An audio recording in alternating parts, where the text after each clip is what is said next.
On December 12, 1997, Robert Sterling, the trusted manager of First National Bank of Millbrook, walked out of his office carrying the master keys to 847 safety deposit boxes and vanished without a trace. For 27 years, those boxes remained sealed, their secrets buried with him, until a routine digital upgrade in 2024 forced them open, revealing a conspiracy that reached the highest levels of their small New England town. It was a Friday afternoon in Millbrook, Massachusetts, and Robert Sterling was having what appeared to be just another ordinary day at work. At 51 years old, Bob had been the manager of First National Bank for over 2 decades. He was the kind of man everyone trusted, reliable, honest, and deeply connected to his community. But here's what makes his story so chilling. Bob Sterling wasn't just any bank manager. He held the master keys to 847 safety deposit boxes. These weren't just any boxes. They contained the most valuable possessions and deepest secrets of nearly every prominent family in town. The irony? The evidence that would eventually convict his killers was already hidden inside those very boxes, waiting patiently for someone to find it. That morning, Bob arrived at work at exactly 7:30 a.m., just as he had every day for 20 years. Security cameras captured him entering through the employee entrance, greeting the security guard with his characteristic warm smile. He unlocked the vault, performed his daily safety deposit box inspection, and began his morning routine. But what the cameras didn't capture was the fear in Bob's eyes. His assistant, Linda Morrison, later told police that Bob seemed nervous that morning. He kept checking his watch, looking toward the window, and glancing at the phone as if expecting a call he was dreading. At 11:30 a.m., Bob received a phone call that lasted exactly 7 minutes. Linda remembered because she was timing her lunch break. When Bob hung up, his face had gone pale. He sat staring at his desk for several minutes, then suddenly stood up and walked to the vault. For the next hour, Bob Sterling was alone in that vault. What he was doing there, nobody knew. But security footage showed him entering and exiting multiple times, carrying what appeared to be documents in a small package. At 3:15 p.m., just 15 minutes before closing time, Bob Sterling told his assistant, Linda Morrison, that he needed to step out for a quick errand. But here's the detail that would haunt Linda for the rest of her life. As Bob reached for his coat, his hands were shaking. "Are you okay, Mr. Sterling?" Linda asked. Bob turned to her with a sad smile and said, "If anything happens to me, Linda, make sure they don't give up looking for the truth." "Promise me that." Linda laughed nervously. "Nothing's going to happen to you, Mr. Sterling. You're just being dramatic." But Bob's expression remained serious. "Promise me, Linda." "I promise," she said, not knowing she was making a vow that would haunt her for decades. Bob grabbed his coat, picked up those master keys to the safety deposit boxes, and walked out the front door. The security camera captured him crossing Main Street, heading toward the town square. His gait was different, not his usual confident stride, but the walk of a man going to his execution. It was the last time anyone would see Robert Sterling alive. Before we dive into this incredible story, I'd love to know, where are you listening from today? Whether you're at home, commuting, or anywhere in between, please share in the comments. It's wonderful connecting with all of you through these stories, and I truly appreciate you being here. Now here's where the story gets truly mysterious. When Bob didn't return home that night, his wife Margaret called the police. What they found raised more questions than answers. Bob's car was discovered in the parking lot behind Murphy's Tavern. But here's the strange part. No one at the tavern remembered seeing him that afternoon. The bartender, who knew Bob personally, swore he hadn't been there. The waitresses said the same thing. But someone was lying. His wallet was on the driver's seat, containing $247 in cash and all his credit cards. If someone had robbed him, why leave the money? If he had run away, why leave his identification? But the most disturbing discovery? Those master keys to the safety deposit boxes were nowhere to be found. Without those keys, nearly 1,000 safety deposit boxes would remain sealed indefinitely. Detective Ray Kowalski, who had known Bob Sterling for 15 years, was baffled. Bob was the most reliable man in town, he told reporters. He had a wife, 2 kids in college, and 22 years invested in that bank. Running away wasn't in his nature, But what Detective Kowalski didn't know yet was that Bob Sterling had stumbled onto something far more dangerous than a simple theft. He had discovered a conspiracy that would put his life in immediate danger. And the people who wanted him dead were people he had trusted with his life. The investigation into Bob's disappearance immediately focused on those missing master keys.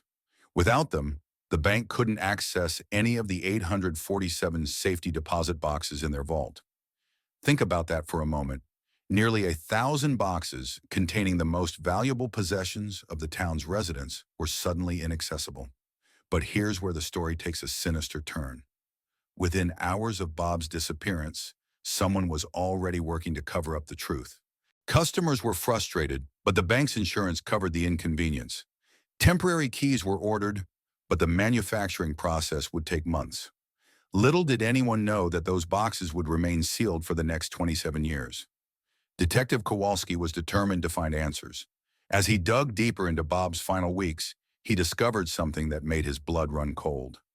Several bank employees mentioned that Bob had been acting strangely in the weeks leading up to his disappearance. He'd been staying late at the office, reviewing account records that weren't part of his normal duties.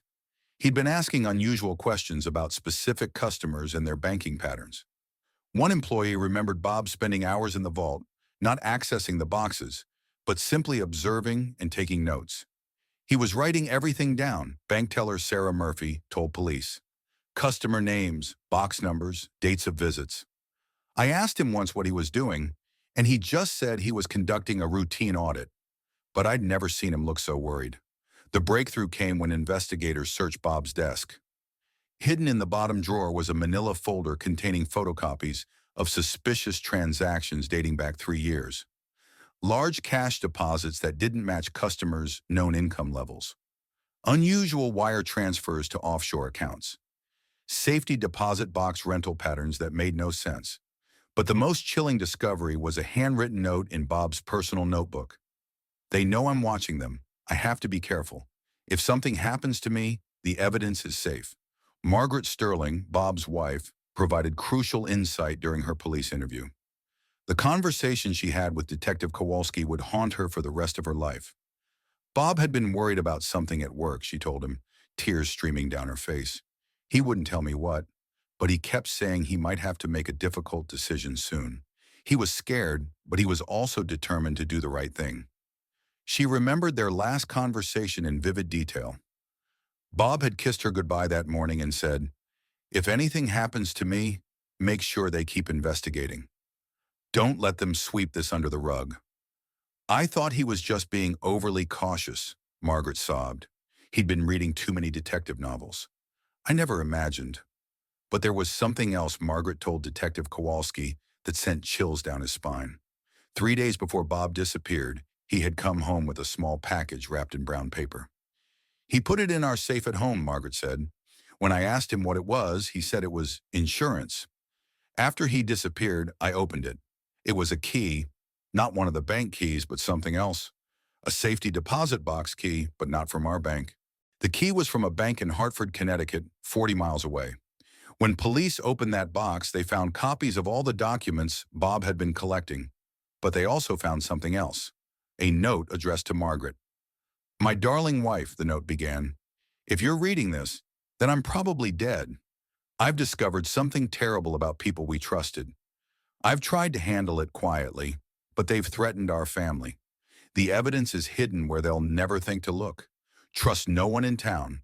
The corruption goes deeper than you can imagine." As the investigation continued, Detective Kowalski noticed something that made him question everything. Key witnesses began refusing to cooperate.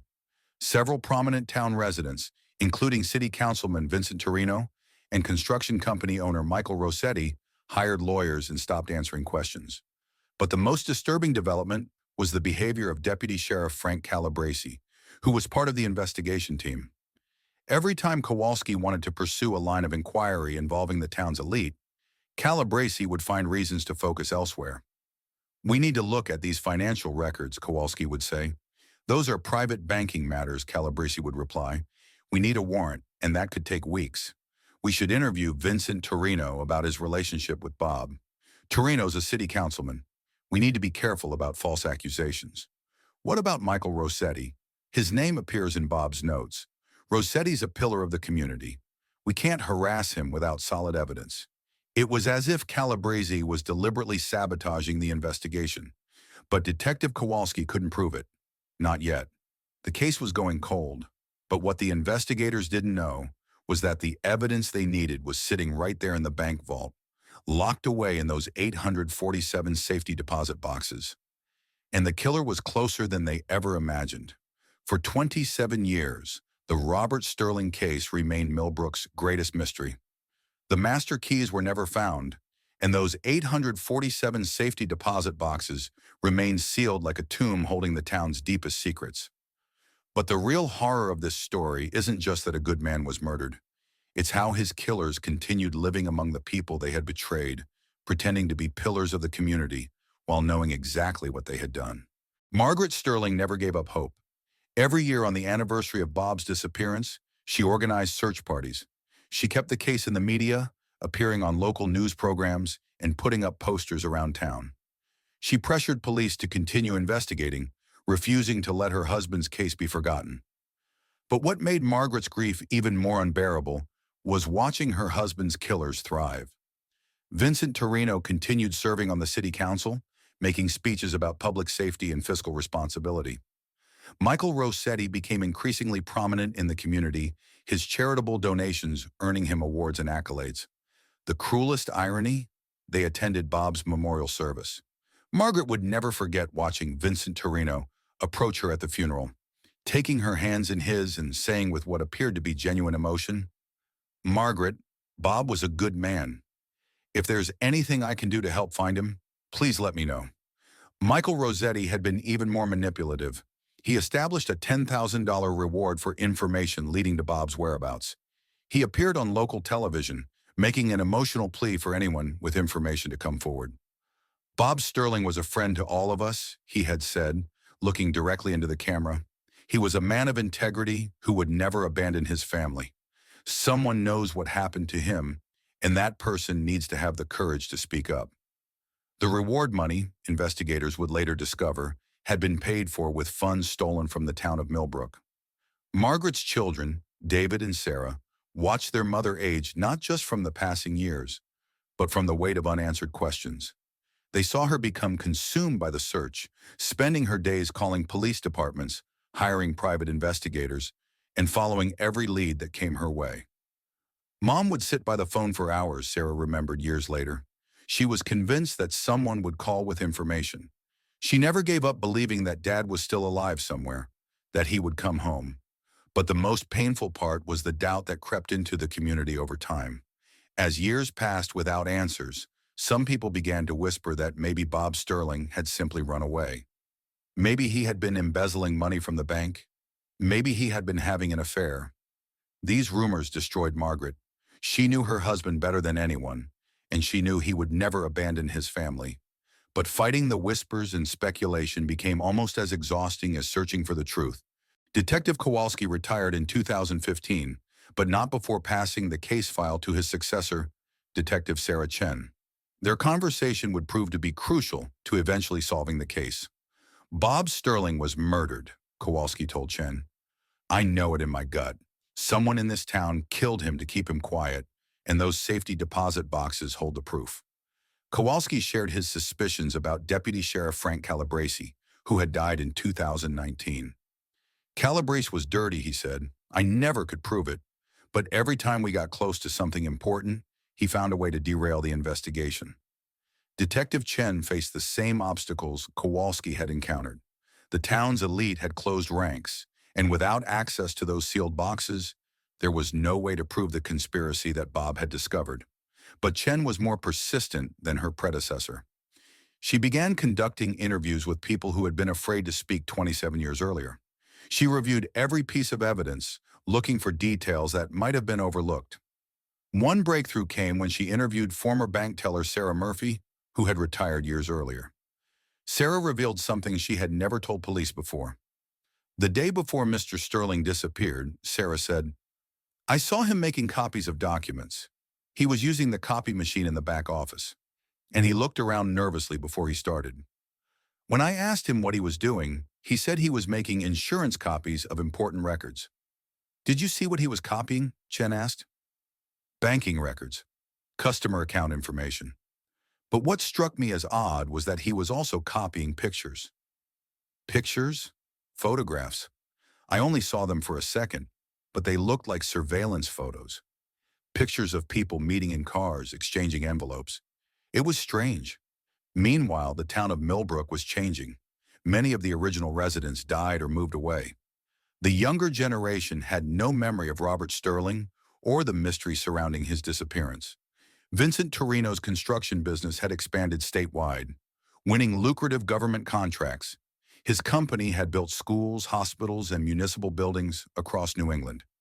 He was considered one of the most successful businessmen in the region.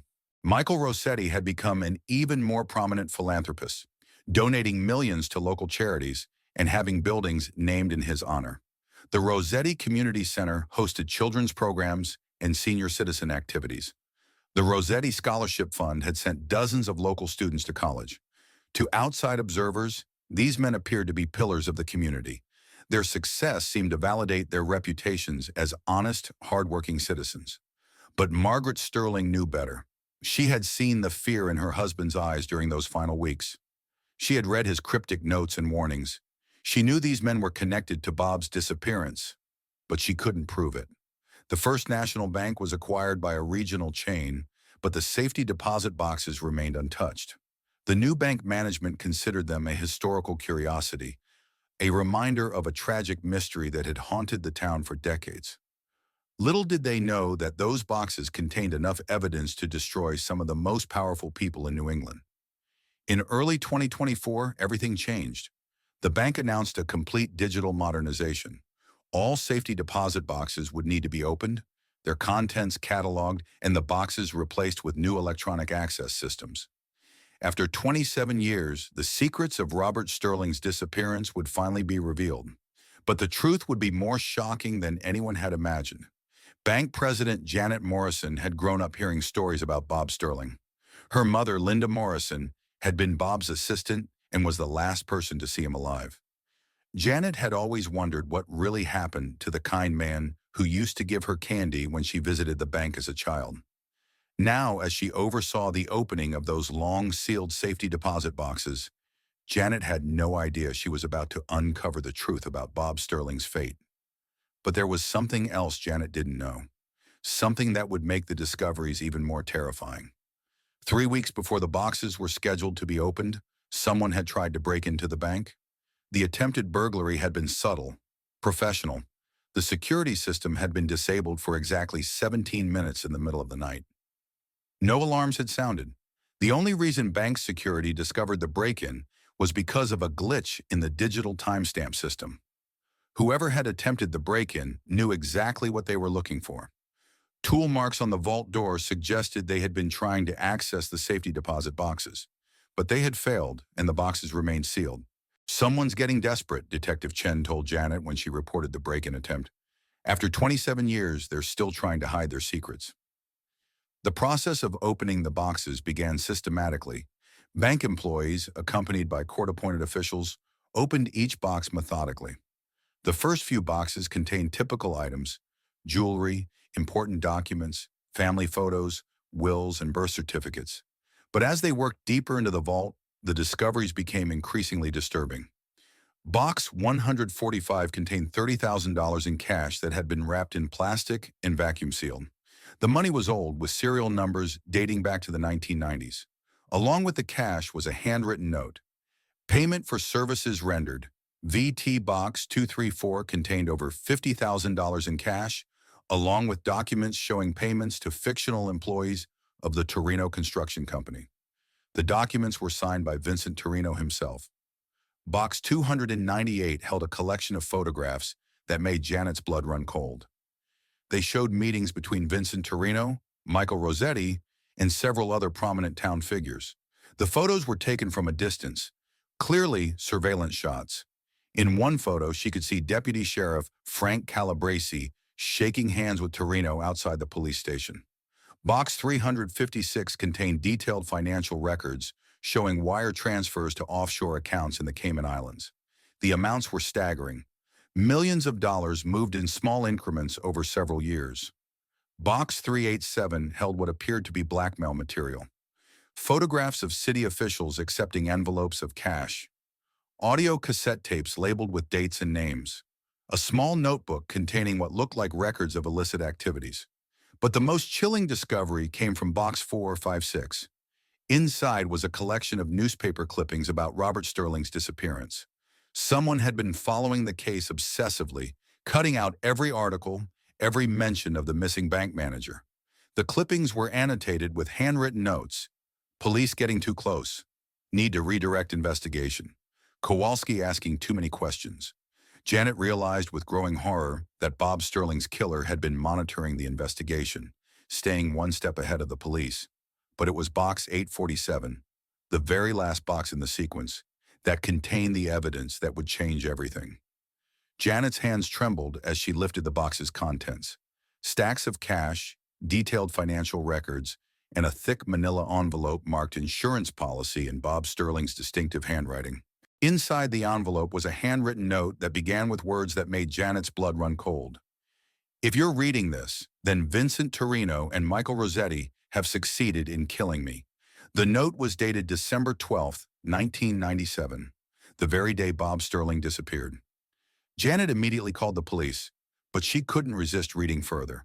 What she discovered was a detailed confession that exposed a conspiracy reaching the highest levels of their small town. But the note contained information that was even more shocking than the financial crimes. Bob Sterling had discovered that the corruption wasn't just about money. It was about power, control, and the systematic destruction of anyone who threatened to expose the truth.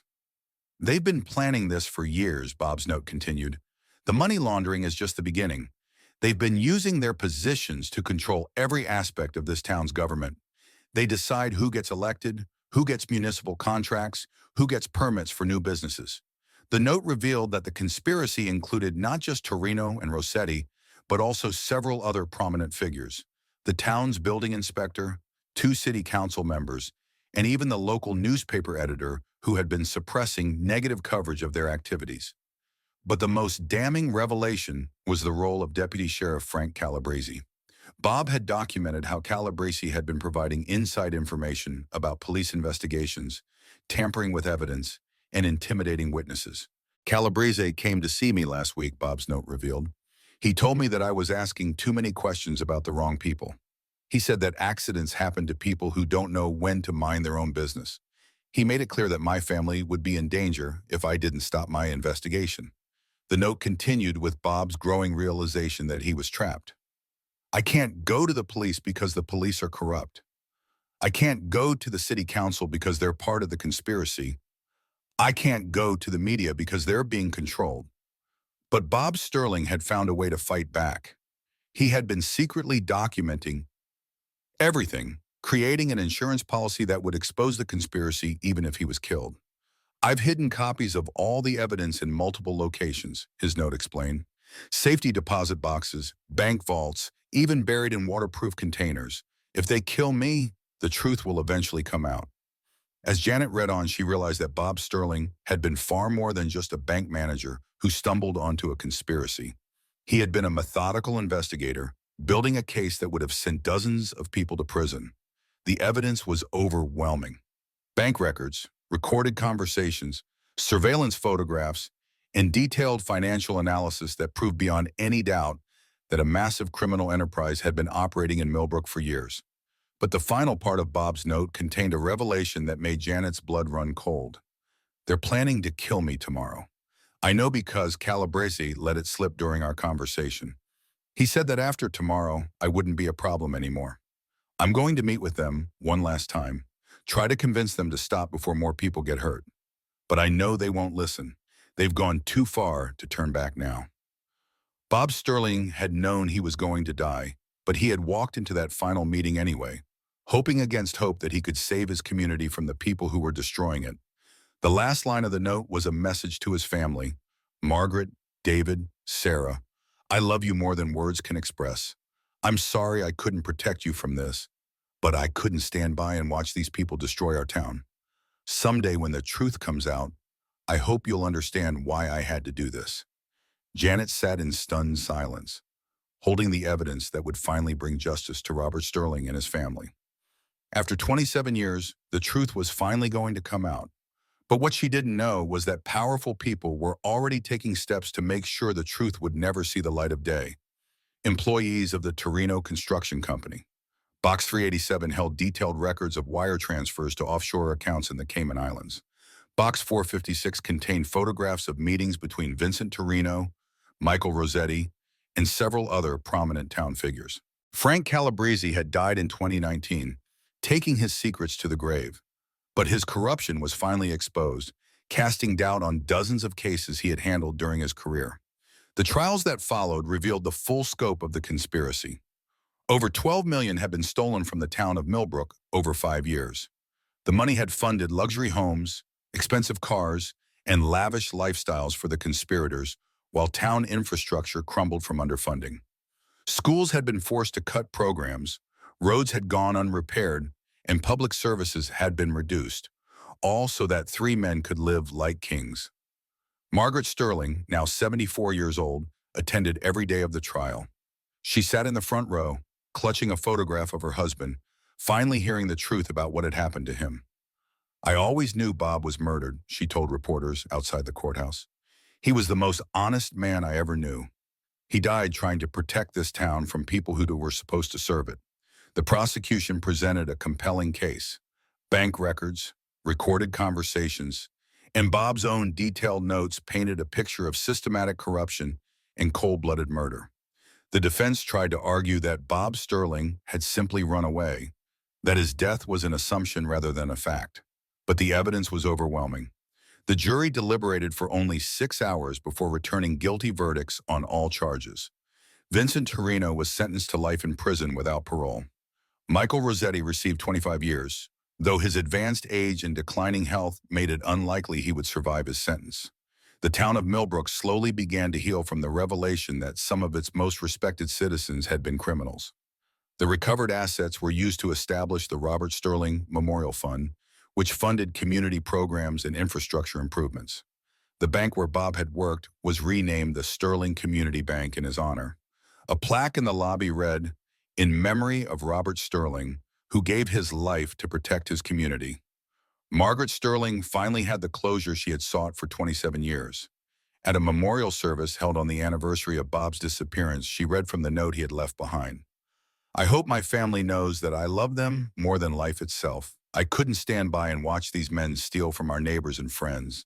Some things are worth dying for." Detective Sarah Chen, who had inherited the case and finally solved it, reflected on the investigation's conclusion. Robert Sterling was a hero who died protecting his community. It took 27 years, but justice finally caught up with his killers. Sometimes the truth is patient, but it never gives up. The safety deposit boxes that had held the town's secrets for nearly 3 decades were finally emptied and destroyed. In their place, a new digital system ensured that such secrets could never be buried again. But the impact of the case extended far beyond Millbrook. The FBI launched investigations into other small towns where similar patterns of corruption might exist. The Sterling Protocol was established, requiring enhanced oversight of municipal contracts and banking relationships in small communities. The case of Robert Sterling serves as a powerful reminder that corruption can flourish in the shadows, but truth has a way of surfacing when least expected. His courage in confronting dangerous criminals cost him his life, but his careful documentation of their crimes eventually brought them to justice. Vincent Torino died in prison in 2025, 1 year after his conviction. Michael Rossetti remains incarcerated, his health failing. Margaret Sterling continues to live in the same house she shared with Bob, surrounded by the community he died protecting. The master keys to those 847 safety deposit boxes were never found. They remain at the bottom of the Connecticut River, a testament to the lengths criminals will go to hide their crimes. But those keys had served their purpose, keeping the evidence safe until the day when justice could finally be served. Today, the Robert Sterling Memorial stands in Millbrook's town square, a reminder that sometimes the greatest heroes are ordinary people who choose to do the right thing regardless of the cost. Bob Sterling's story teaches us that truth, like water, always finds a way to the surface. It may take days, years, or even decades, but eventually justice will prevail. As Margaret Sterling often says, Bob always believed that good people have a responsibility to stand up against corruption, even when it's dangerous. He paid the ultimate price for that belief, but his sacrifice wasn't in vain. The truth finally set him free, and sometimes that's the most important victory of all. Thank you for watching this incredible true story of courage, corruption, and justice delayed but not denied. If you found this story as compelling as I did, please like this video and subscribe for more true crime mysteries. What would you have done in Robert Sterling's position? Would you have confronted the corruption, or would you have stayed silent to protect your family? Let me know in the comments below.